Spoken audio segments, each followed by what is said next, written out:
Laurel buffet ya usang queen ai tu min tri ta chi sang du to kin ai tu ro mani leng pun ai the hi eng te hi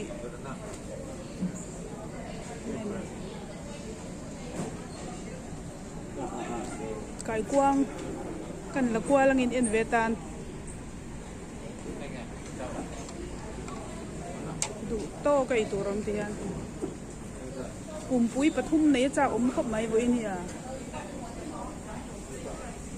Kenya saya arbo punya hengki ini cuan di lama hian hi chỉ sang lệ kê cậu má cuan selama suan đi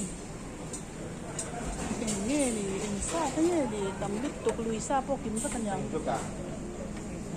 thế thì tụi kẹp bên này tụi kẹp bên sama crab chắc ai thế po chán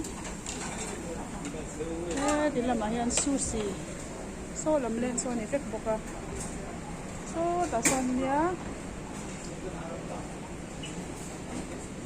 hey, tayan chang lampang omheng ti ingin. Excuse me, what is this? What is this? Ribs, pork ribs. Pork ribs. Yeah. Oh, pork ribs. Nani? Vok sahim ni.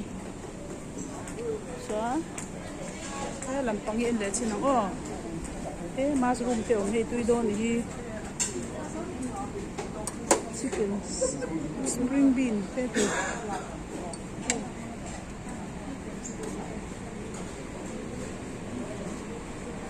Lampang tikan ang sinang. Yang hi. Itu ila vanom ve ulwa. Van lộn nhé.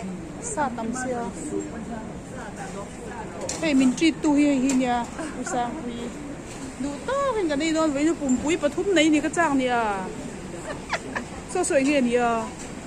Cái súp chỉ sang. Súp chỉ sang sa fa kho chak ang ring ve bel te chu. Ice cream. Ui rem na mấy à.